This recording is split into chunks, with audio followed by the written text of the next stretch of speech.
విధంగా, ప్రజల్ని భయభ్రాంతులకు గురి చేసే విధంగా, ప్రజల్లో ఒక కన్ఫ్యూజన్ క్రియేట్ చేసే విధంగా అతని తాలూకా ప్రయత్నం చూస్తుంటే అది ప్రయత్నం మాత్రమే. ఎందుకంటే ప్రజలు కూడా చాలా క్లారిటీగా ఉన్నారు, ప్రజలు కూడా చాలా క్లియర్గా ఉన్నారు. ఎన్డీఏ పార్టీ పట్ల, ఎన్డీఏ కూటమి పట్ల నిబద్ధతతో పనిచేస్తున్నామన్న నమ్మకం ప్రజల్లో ఉంది. సో నేను ఈరోజు కూడా రావడానికి గల ప్రధానమైన కారణం ఏంటంటే, మొన్న మీటింగ్లో చూశాను ఒకసారి. ఓవరాల్గా చూస్తూ ఉంటే అతను ఏం మాట్లాడుతున్నాడంటే, అతగాడి హయాంలో సుమారుగా 17 మెడికల్ కాలేజీలు వచ్చేసినాయి. ఈ 17 మెడికల్ కాలేజీలు ఉన్నట ఆ దారంటే వెళ్తుంటే సైడ్కి తిరిగి చూస్తే అక్కడ మెడికల్ కాలేజ్ కనిపిస్తే ఆహా అని చిన్న గ్యాప్ ఇచ్చి ప్రజలందరూ కూడా ఆశ్చర్యపోతున్నారట. అయితే ఆయన అన్న తర్వాత మేము కూడా ఒకసారి చూద్దాం ఈ 17 కాలేజీల్లో ఆహా అనేటంతగా ఎంత ఉన్నదా అని ఒకసారి చూసేసరికి ఒక్కసారి మీరు కూడా ఒకసారి చూడాలి. ఇక్కడ for example Madanapalle medical college అండి. ఇది మదనపల్లి మెడికల్ కాలేజ్కి సంబంధించి ప్రభుత్వ వైద్య కళాశాల బోర్డు అయితే మాత్రమే ఉంది, ఆహా అనడానికి బోర్డు ఉంది. సో ఇక్కడ ఫర్ ఎగ్జాంపుల్ ఇది మెడికల్ కాలేజ్ తాలూకా ప్రాంగణం కట్టడం. ఓకే, ఇక్కడ మనం ఏమనుకోవాలి, ఈ పిల్లర్ ఏమో ల్యాబ్ అనుకోవాలి, ఈ పిల్లర్ ఏమో రీడింగ్ రూమ్ అనుకోవాలి, లేదు అనుకుంటే ఈ పిల్లర్ ఏమో ఒక లైబ్రరీ అనుకోవాలి. అలా అనుకుంటేనే తప్ప ఇది మెడికల్ కాలేజ్ అన్న సంగతి మన ఎవరికి అర్థం కాదు. ఒకసారి మీరే చూద్దరుగాను. ఒకసారి ఇది మదనపల్లి మెడికల్ కాలేజ్. ఇక్కడ చూసి ఆగి ఆహా అనే వాళ్ళు ఎవరైనా ఉన్నారా? మీ బతుకు చెడ అనుకున్న వాళ్ళు ఎవరైనా ఉన్నారా అండి? సారీ టు సే, నేను కొన్ని పదాలు తప్పట్లా. ఎందుకనంటే ఏందండి ఇది అంటే, జగన్మోహన్ రెడ్డి మాయ చేస్తాడు, మంత్రాలు వేస్తాడని సంగతి తెలుసు, కానీ కట్టడమే లేకుండా ఇది కట్టడం ఉందని చెప్పి అది రోడ్డు మీద వెళ్తున్న వాళ్ళు ఆగి ఆహా అంటారు అంటే ప్రజలు ఏమైనా పిచ్చోళ్ళ? ఇది నిజంగా జగన్మోహన్ రెడ్డి ఆ రోజు మాట్లాడడం అన్నది నిజంగా చెప్పాలంటే ఒక రకంగా ఆయన గొయ్యి ఆయన తవ్వుకున్నట్టే. ఎందుకంటే 17 కాలేజీలు కట్టేసాము, 17 కాలేజీలు అడ్మిషన్స్ అయిపోతున్నాయి, మేము ఇలా చేసాము, ఇంతమంది ఏంటంటే ఇంకో మాజీ మంత్రి అంటాడు, ఆయనకి తెలుగు ఉండి మాట్లాడుతున్నాడు, తెలుగు లేక మాట్లాడుతున్నాడు తెలియట్లా, ఇంటికి ఒక వైద్యుడిని అందిద్దామని జగన్మోహన్ రెడ్డి అనుకున్నాడంట. ఇంటికి ఒక వైద్యుడిని అందిద్దామని జగన్మోహన్ రెడ్డి అనుకుంటే ఈ 17 కాలేజీల్లో ఇంకో కాలేజ్, ఇంకో మచ్చుతునక ఎక్కడంటే ఇది మార్కాపురం. జస్ట్ చూడండి ఒకసారి ఏ స్టేజ్లో ఉందో ఒకసారి చూడండి. ఇది మార్కాపురం మెడికల్ కాలేజ్. ఇందులో అడ్మిషన్స్ అయితే ఎక్కడ కూర్చొని చదువుకుంటారు విద్యార్థులు? కనీసం ఫ్యాకల్టీ ఇవ్వడానికైనా ఒక ఆస్కారం ఉందా? ఎంత పర్సంటేజ్ ఇందులో కంప్లీట్ అయ్యి ఉంటుందో ఒకసారి ఆలోచన చేయండి. ఆహా అనుకునే స్ట్రక్చర్ ఇది ఒకటి. Next structure Bapatla medical college. ఇది ఇవన్నీ ఆయన 17 మెడికల్ కాలేజీలను ఇచ్చాను అని చెప్తున్న దాంట్లో మచ్చుతునకలు ఇవన్నీ నేను చెప్తున్నవి. ఒకసారి ఇది చూడండి, ఒకసారి ఇది ఏ స్టేజ్లో ఉందో చూడండి. ఇవన్నీ కూడా ఈరోజు what ever it Jaganmohan Reddy నేను ఇచ్చాను మెడికల్ కాలేజీలు, వీటిలన్నింటినీ ప్రైవేటు పరం చేసేసి వైద్య విద్యని ప్రజలకి దూరం చేస్తున్నారు అన్న పదానికి ఈరోజు మీరందరూ ఒకసారి ఆలోచన చేసుకోవాల్సిన పరిస్థితి అదే ఉంది. సో ఇవన్నీ కూడా పాలకొల్లు మెడికల్ కాలేజ్ అండి. ఇది ఒకసారి మీరే చూడండి, పాలకొల్లు మెడికల్ కాలేజ్ ఇది ఏ స్టేజ్లో ఉందో ఒకసారి చూడండి. ఇందులో ఎక్కడ ల్యాబ్ పెడతావు, ఎక్కడ ఈరోజు అడ్మిషన్స్ ఇస్తే ఎక్కడ తీసుకెళ్ళి కూర్చోబెడతావు? ఈరోజు ఎక్కడ ఈ మొండిగోడల మధ్యలో కూర్చోబెట్టాలా పిల్లల్ని తీసుకెళ్ళి అడ్మిషన్ తీసుకొని? పాటలు ఎక్కడ చెప్పుకోవాలి? నర్సీపట్నం మెడికల్ కాలేజ్ చూడండి ఒకసారి, ఇది నర్సీపట్నం మెడికల్ కాలేజ్.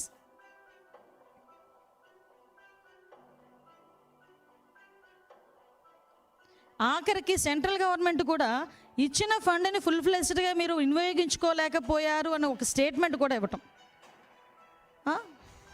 ఇది మచిలీపట్నం మెడికల్ కాలేజ్. ఈ మెడికల్ కాలేజీలో మనం అర్థం చూస్తానండి, ఒక ల్యాబ్ ఉండదు. ఇక్కడ మీకు కూడా చెప్పాలి, ఇది మెడికల్ కాలేజ్, దీనికి సంబంధించి ఒకసారి ఇన్ఫ్రాస్ట్రక్చర్ చెక్ చేసుకోండి ఒకసారి.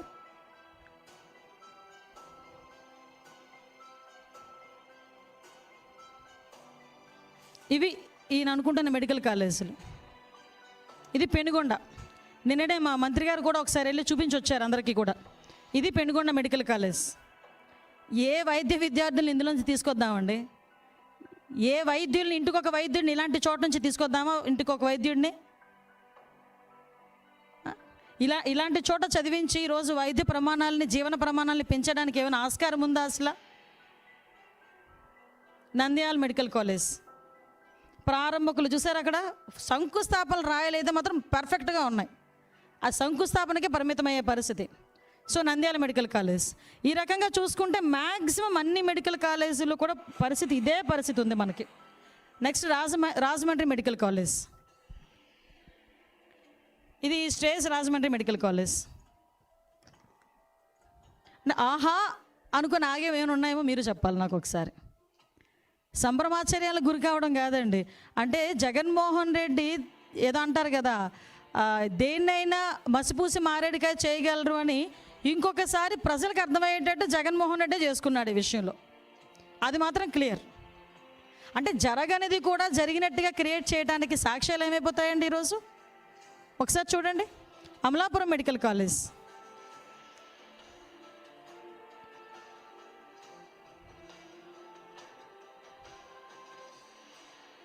ఇది అనకాపల్లి మెడికల్ కాలేజ్. ఇది స్ట్రక్చర్.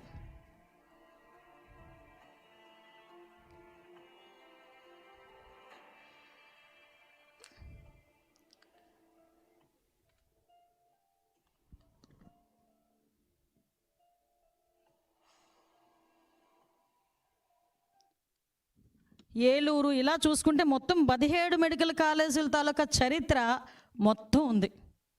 ఇలాంటి పరిస్థితుల్లో నేను మెడికల్ కాలేజీలు ఇచ్చేసాను, ఇప్పుడు చంద్రబాబు నాయుడు గారు వచ్చి వైద్య విద్యని పేదలకు దూరం చేస్తున్నారు అని నోటికొచ్చినట్టు అబద్ధాలు వల్లించడం అనేది చూస్తూ ఉంటే నిజంగా చాలా సిగ్గనిపిస్తుందండి. ఈరోజు సుమారుగా 8,500 కోట్లు మెడికల్ కాలేజ్ నిర్మాణానికి అవసరమైన మొత్తం వ్యయం అయితే ఓవరాల్గా చూసుకుంటే కేవలం 5 ఏళ్లలో ఖర్చు పెట్టింది 1,450 కోట్లు. అంటే ఈరోజు విద్యా వైద్య అనేది సమాజానికి ఎంత వెలుగునిచ్చే ఒక అంశం అయితే దాన్ని కూడా లాస్ట్ 5 సంవత్సరాల్లోని కూడా తొక్కిపెట్టి ప్రజలకి విద్యని వైద్యని దూరం చేసిన పరిస్థితి జగన్మోహన్ రెడ్డిది అయితే ఈరోజు ఆర్థిక పరిస్థితులు ఎలా ఉన్నా కూడా, ఎన్ని అప్పుల పాలైనా కూడా కంపల్సరీగా అభివృద్ధితో పాటు సంక్షేమంతో పాటు విద్య వైద్య డెఫినెట్గా ప్రతి పేదవాడికి ఇవ్వాలి అనే ఉద్దేశంతో ఈరోజు రాష్ట్ర ప్రభుత్వం తీసుకున్న అనేకమైన సంచలనాత్మక నిర్ణయాలని స్వాగతించడం పక్కన పెడితే కనీసం దాని మీద బురద జల్లే ప్రయత్నం చేస్తున్నారని చెప్పడానికి ఇది ఒక ఉదాహరణ. అంటే ఈరోజు పీపీపీ మోడల్ అనేసరికి ఎందుకు ఉలిక్కి పడుతున్నాడో నాకు అర్థం కావట్లేదు. పీపీపీ మోడల్ అంటే పబ్లిక్ ప్రైవేట్ పార్ట్నర్షిప్ అండి.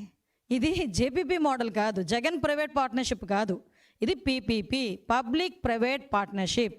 మీరు పబ్లిక్ ఎప్పుడైతే ఇన్వాల్వ్ అయి ఉన్నారో పబ్లిక్ ప్రైవేట్ పార్ట్నర్షిప్లో డెఫినెట్గా ఈరోజు కన్స్ట్రక్షన్ దగ్గర నుంచి ఆపరేషన్స్ వరకు వాళ్ళ దగ్గర ఉన్న మొత్తం ఏదైతే నిర్వహణ అంతా కూడా, ఏదైతే అందులో అడ్మిషన్స్ కానీ అందులోని వైద్యం అందించడం కానీ ఎవ్రీథింగ్ కూడా ఈరోజు గవర్నమెంట్ హ్యాండ్ ఓవర్లో ఉండే పరిస్థితి ఈరోజు కనిపిస్తూ ఉంది. అంటే పర్టికులర్గా వాళ్ళు ఏంటంటే ఇన్ఫ్రాస్ట్రక్చర్ క్రియేట్ చేస్తారు, కన్స్ట్రక్షన్ చేస్తారు, 33 years లీజ్ ఉంటుంది. అన్నీ ఆ సమయంలోని కూడా డెఫినెట్గా మొత్తం ఆపరేషన్ సిస్టమ్ అంతా కూడా గవర్నమెంట్ చేస్తుంది. అందులో అడ్మిషన్స్ కూడా యాజ్ పర్ గవర్నమెంట్ రూల్స్ ప్రకారమే జరుగుతాయి. ఈరోజు కొత్తగా పీపీపీ మోడల్లో ఏదో ఆంధ్రప్రదేశ్ గవర్నమెంట్ వచ్చి వైద్య కళాశాలలో ఉన్న సీట్లను అమ్ముకుంటుంది అని మీరు అంటున్నారు, కానీ యాజ్ పర్ ఎన్ఎంసి రూల్స్ ప్రకారం కూడా 1999 యాక్ట్ ప్రకారం కూడా పీపీపీ మోడల్లో మెడికల్ కాలేజెస్ ఇవ్వచ్చు అని నేషనల్ మెడికల్ కౌన్సిల్ కూడా ధృవీకరించింది. యాజ్ పర్ దట్ ఈరోజు మనం చూసుకుంటే మన పక్క రాష్ట్రమైన కర్ణాటకలోని ఆల్రెడీ 12 మెడికల్ కాలేజెస్ కన్స్ట్రక్షన్ అవుతున్నాయి. అదేవిధంగా ఈరోజు ఉత్తరప్రదేశ్లో కూడా ఇంకొక 12 మెడికల్ కాలేజెస్ రన్ అవుతున్నాయి. అంటే పీపీపీ మోడల్లో నేను చెప్తున్నా. ఈరోజు ఈ పీపీపీ మోడల్లోని మీరు మాట్లాడుతున్నట్టుగా ల్యాండు, హాస్పిటల్ ప్రొవైడింగ్ అన్నీ కూడా ఈరోజు గవర్నమెంట్ చూసుకుంటే కన్స్ట్రక్షను, టీచింగ్, నాన్ టీచింగ్ వాళ్ళకి సంబంధించిన అడ్మినిస్ట్రేషన్ కూడా వాళ్ళు ఈ పీపీపీ మోడల్లో మనం చేసుకుంటాం. అంటే ఓవరాల్గా చూసుకుంటే గవర్నమెంట్ హ్యాండ్ ఓవర్లు ఇప్పుడు ఏదైతే మీరు కన్వీనర్ కోటా 50%, మామూలు జనరల్ కోటా 50% ఆ రోజు మీరు పెట్టింది ఏదైతే సిస్టమ్ ఉందో యాజ్ టీ సిస్టమ్ని కూడా ఈ రోజుకి కూడా మేము రన్ చేయడానికి సిద్ధపడ్డాం. అంటే ఈరోజు పీపీపీ మోడల్ వల్ల ఏ ఒక్క సీటు కూడా పేదలకు అందుబాటులో లేకుండా ఉండదు. యాజ్ పర్ రూల్ ఏదైతే జరుగుతుందో ఇంతవరకు ఎలాగైతే జరిగినాయో అలాగే జరుగుతాయి.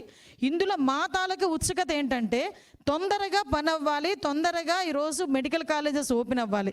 మీ అందరికీ తెలుసు 2024 జూలై 24 అనుకుంటా, ఐ థింక్ సో, ఆ రోజు ఈ ఎన్ఎంసీ వాళ్ళు, నేషనల్ మెడికల్ కౌన్సిల్ వాళ్ళు ఒక ఎంక్వైరీ చేసి వాళ్ళకు రిపోర్ట్ ఇచ్చి ఎట్టి పరిస్థితుల్లోనే ఇక్కడ అడ్మిషన్స్ ఇవ్వడానికి అవ్వదు అని చెప్పి ఆ రోజు ఒక రిపోర్ట్ కూడా మన మొహాన్ని కొట్టారు. ఆ రోజు మన సంగతి చూసుకుంటే వాళ్ళు ఏం చెప్పారంటే 47% మాత్రమే ఇక్కడ వర్క్లు అయినాయి, ఇన్ఫ్రాస్ట్రక్చర్ ఇంకా లేదు. 47% కూడా అవ్వాల. 47%తో మేము ఇవ్వలేము. ఫ్యాకల్టీ లేరు, ప్రొఫెసర్స్ లేరు, అసోసియేట్ ప్రొఫెసర్స్ లేరు, ల్యాబులు లేవు, కనీసం ఒక లైబ్రరీ లేదు, క్లాస్ రూమ్ సరిగా లేవు. ఇన్ని ఇన్ఫ్రాస్ట్రక్చర్స్ లేని కారణంగా మేము అడ్మిషన్స్ ఇవ్వలేము అని చెప్పి చాలా క్లియర్గా నేషనల్ మెడికల్ కౌన్సిల్ వాళ్ళు 2024 జూలై 24ని ఆ రోజు మనందరికీ కూడా ఒక పేపర్లో కూడా ఒక రిపోర్ట్ వచ్చింది, మనందరికీ కూడా ఒక సర్క్యులర్ వచ్చింది. అంటే మీరు లాస్ట్ 5 సంవత్సరాలు చేసిన పాపానికి కనీసం ఒక అడ్మిషన్ కూడా తీసుకొచ్చుకునే పొజిషన్ రాలేకుండా పోయింది. పైగా ఈరోజు మా మీద ఏమి బురద చల్లుతారు, మేమేదో అడ్మిషన్స్ వెనక్కి పంపించాము అన్నట్టుగా పెడతారు. 2 నెలల కాలంలో కనుక ఇన్ఫ్రాస్ట్రక్చర్ అంతా కూడా మీరు ఇస్తే డెఫినెట్గా మేము అడ్మిషన్స్ ఇస్తాము అంటే ఈజ్ ఇట్ పాసిబుల్? మీరు ఇప్పుడు చూసారండి, ఫర్ ఎగ్జాంపుల్ ఏలూరు కాలేజ్ పరిస్థితి ఇలా ఉంది. ఏలూరు కాలేజ్లో ఈ స్ట్రక్చర్ ఇలా ఉంది. దీని 2 నెలల కాలంలో నువ్వు ఈ స్ట్రక్చర్ పూర్తి చేసుకొని, లేకపోతే దీనిలో ఇన్ఫ్రాస్ట్రక్చర్ ఇచ్చుకొని, లెక్చరర్స్ని, అసోసియేట్ ప్రొఫెసర్స్ని, ల్యాబ్ని, లైబ్రరీలని ఇవన్నీ కూడా ఎస్టాబ్లిష్ చేయగలమా 2 మంత్స్లో? ఇదిగో పాడేరు మెడికల్ కాలేజ్ పరిస్థితి అంటే 2 నెలల కాలంలో అది జరిగే పరిస్థితి కాదు కాబట్టి ఆ రోజు మేము కూడా కాసేపు ఆగాల్సి వచ్చింది. దాన్ని ఏ రకంగా ప్రొజెక్ట్ చేశారండి? వచ్చిన మెడికల్ సీట్లు వెనక్కి పంపించేశారు. అంటే మీకు బుర్రుండి మాట్లాడుతున్నారా, బుర్ర లేకుండా మాట్లాడుతున్నారా? అంటే ఏదో రకంగా మేము దాని మీద బురద చల్లాలి అనే ఉద్దేశంతో మాట్లాడుతున్నారు తప్పించి అందులో ఏమైనా వాస్తవాలు ఉన్నాయా? ఈరోజు ఆఖరికి మెడికల్ కాలేజీలకి ఇవ్వాల్సిన సొమ్ముని కూడా కొన్ని సందర్భాల్లో వీళ్ళు వేరే వాటికి కూడా ఉపయోగించుకునే పరిస్థితి కూడా కనిపించింది. అంటే ఈరోజు వైద్య విద్యని సామాన్య మానవుడికి ఎంత మేరకు దూరం చేయాలో అంత మేరకు కూడా దూరం చేసి ఈరోజు మళ్ళీ మెడికల్ కాలేజీల మీద పీపీపీ విధానంలో వెళ్తూ ఉంటే ఈరోజు ఎన్డీఏ కూటమి మీద ఈరోజు బురద చెల్లుతున్నారు. ఈరోజు ఒకటే మేము మాట్లాడుతున్నామండి, ఈరోజు వైద్య విద్య అన్నది ప్రతి ఒక్క పేదవాడికి కూడా అందాలి అని ఉద్దేశం. ముఖ్యంగా వైద్య విద్య గనక పెరిగితే, వైద్య ప్రమాణాలు పెరిగితే జీవన ప్రమాణాలు మెరుగుపడతాయని నమ్మిన సిద్ధాంతాన్ని నమ్మిన వ్యక్తిగా ఈరోజు గౌరవ ముఖ్యమంత్రి గారు కానీ, గౌరవ ఉప ముఖ్యమంత్రి గారు కానీ, లోకేష్ బాబు గారు కానీ ప్రత్యేకంగా దీని మీద దృష్టి పెట్టి సెంట్రల్ గవర్నమెంట్ కూడా సహాయ సహకారాలతో ఈరోజు ముందుకెళ్తున్నాం. దీన్ని కూడా ఒక్కసారి ఆలోచన చేసుకుంటే దీన్ని కూడా డైజెస్ట్ చేసుకోవాలనే పరిస్థితిలో ఈరోజు జగన్మోహన్ రెడ్డి ఉండి దీని మీద బురద చల్లడానికి ప్రయత్నం చేస్తున్నారు. అంటే ఈరోజు ఎవరైనా ముందుకు వస్తే, అంటే నిన్న మొన్న చూసాం, టెండర్లకు ముందుకు వచ్చినా కూడా ఈయన వార్నింగ్ ఇస్తాడు. అంటే మీరు ఎవరు టెండర్లో పార్టిసిపేట్ చేయొద్దు అంటాడు, వచ్చిన వాళ్ళని బెదిరిస్తున్నారు. అంటే ఓవరాల్గా చెప్పాలంటే ఇక్కడ అభివృద్ధి జరగకూడదు అన్న ఒకే ఒక విషయంలో ఈరోజు ముందుకు తీసుకెళ్లే పరిస్థితి. మళ్ళీ చెప్తున్నా, పీపీపీ విధానం అంటే ప్రైవేటు పరం కాదు, ఇది పబ్లిక్ ప్రైవేట్ పార్ట్నర్షిప్తో నడిచేవి. దీంట్లో మొత్తం ఆపరేషన్స్ అన్నీ కూడా గవర్నమెంటే చేసుకుంటుంది. కేవలం కన్స్ట్రక్షన్, ఇన్ఫ్రాస్ట్రక్చర్ డెవలప్మెంట్, అక్కడ అందులోని ఆపరేషన్స్ అంటే ఆపరేషన్స్ వేరు. అంటే అందులో ఉన్న ఫ్యాకల్టీస్, వాళ్ళ తాలూకు జీతభత్యాలు, వీటికి సంబంధించి అంటే ఓవరాల్గా 33 years తర్వాత కూడా గవర్నమెంట్ హ్యాండ్ ఓవర్ చేసుకునే బిల్డింగ్స్ అవి, గవర్నమెంట్ హ్యాండ్ ఓవర్ చేసుకునే కాలేజెస్ అవి. కాబట్టి దీంట్లో చాలా క్లియర్గా 0 ప్రాఫిట్ సేవాభావంతో ఇవన్నీ కూడా నిర్వహించబడుతున్నాయండి. వీటిలోని కూడా ఎన్టీఆర్ వైద్య సేవ ఏదైతే ఉందో అది కూడా కొనసాగించబడుతుంది.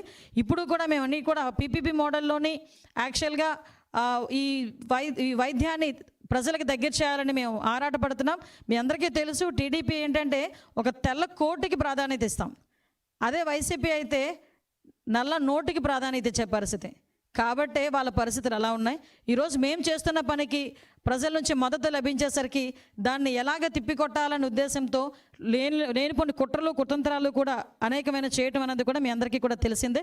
దయచేసి ఇలాంటి కుట్రలు కుతంత్రాలు చేయకుండా ఒక్కటే కోరుకుంటున్నానండి, వీలైతే మీకు కూడా ఒకటి అప్పీల్ పెడుతున్నా, ప్రజలకు కూడా చెప్తున్నా, మేము ఈరోజు ప్రజలకు జవాబుదారీతనం. ఈరోజు మేము ఏం చేసినా ప్రజల గురించి ఆలోచించి ప్రజల వైపు నిలబడి పనిచేసే పరిస్థితి ఈరోజు ఎన్డీఏ కూటమి సభ్యులుగా మా అందరికీ